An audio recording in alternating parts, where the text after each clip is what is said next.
சாட்சி சொன்ன மரம் பார்ட் 3. அதற்கு பாவபுத்தி, அந்த மரம்தான் எனக்கு சாட்சி என்று பளிச்சென்று கூறினான். மறுநாள் மருத்துவிடம் விசாரிக்க நீதிபதி தீர்மானித்தார். அன்றிரவு பாவபுத்தி தனது தந்தையிடம் விவரத்தை கூறினான். மகனுக்கு உதவுவதாக தந்தையும் வாக்கு கொடுத்தார். மறுநாள் நீதிபதி, பாவபுத்தி, தர்மபுத்தி மற்றும் சிலர் ஆலமரத்தடிக்கு சென்றனர். நீதிபதி மரத்தை பார்த்து, மரத்தின் தேவதையே, யார் பொற்காசுகளை எடுத்தது என்ற விவரத்தை நீ சொல் பார்ப்போம் என்று கேட்டனர். தர்மபுத்தி தான் என் முன்னாலேயே புதைக்கப்பட்டிருந்த பொற்காசுகளை பாவபுத்திக்கு தெரியாமல் எடுத்து சென்றான் என்று கூறியது. அதை கேட்ட நீதிபதி உட்பட்ட அனைவரும் வியப்பாக இருந்தது. தர்மபுத்தி, பாவபுத்தியின் சூழ்ச்சிதான் இது. இதனை எல்லோரும் அறிந்திடும் வண்ணம் ஒரு புத்தியை கையாள வேண்டுமென்று நினைத்தான். நீதிபதி, ஐயா, தீர்ப்பினை சொல்வதற்கு முன்பு 10 நிமிடம் எனக்கு அவகாசம் கொடுங்கள் என்று கேட்டான்.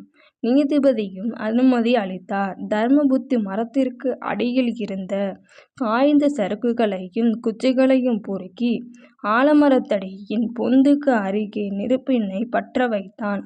சிறிது நேரத்தில் நெருப்பு பற்றி குச்சிகளும் சறுக்குகளும் எரிந்து புகையை கிளப்பியது. பொந்தின் வழியாகவும் சென்றது. அந்த நேரத்தில் அதிலிருந்து ஒரு உருவம் இருமை கொண்டே வெளியே வந்தது. அவ்வுருவம் யார் என்று பார்த்தார் நீதிபதி. பாவபுத்தியின் தந்தையாக இருந்தார். அவரிடம், ஏன் இப்படி பொய் சாட்சி சொன்னாய் என்று கேட்டார். என் மகன் பொற்காசுகளை அனுபவிக்கவும் குற்றத்திலிருந்து தப்பிக்கவும் அவன் கேட்டுக்கொண்டான். அதற்கு இணங்க இவ்வாறு தப்பு செய்து விட்டேன். என்னை மன்னித்து விடுங்கள் என்று பாவபுத்தியின் தந்தை கெஞ்சி கேட்டுக்கொண்டார். நண்பனுக்கு மோசம் செய்த பாவபுத்தி அதிகபட்ச தண்டனையும், அவனுக்கு உடந்தையாக இருந்த அவனது தந்தைக்கு குறைந்தபட்ச தண்டனையும் வழங்க தீர்ப்பளிக்கிறேன் என்றார் நீதிபதி. பாவபுத்தியின் நம்பிக்கை மோசடிக்காக கடுமையான தண்டிக்கப்பட்டான். கருத்து: கெடுவான் கேடு நினைப்பான். இந்த கதை உங்களுக்கு பிடிச்சிருந்தா லைக் பண்ணுங்கள், ஷேர் பண்ணுங்கள், கமெண்ட் பண்ணுங்கள், சப்ஸ்கிரைப் பண்ணுங்கள்.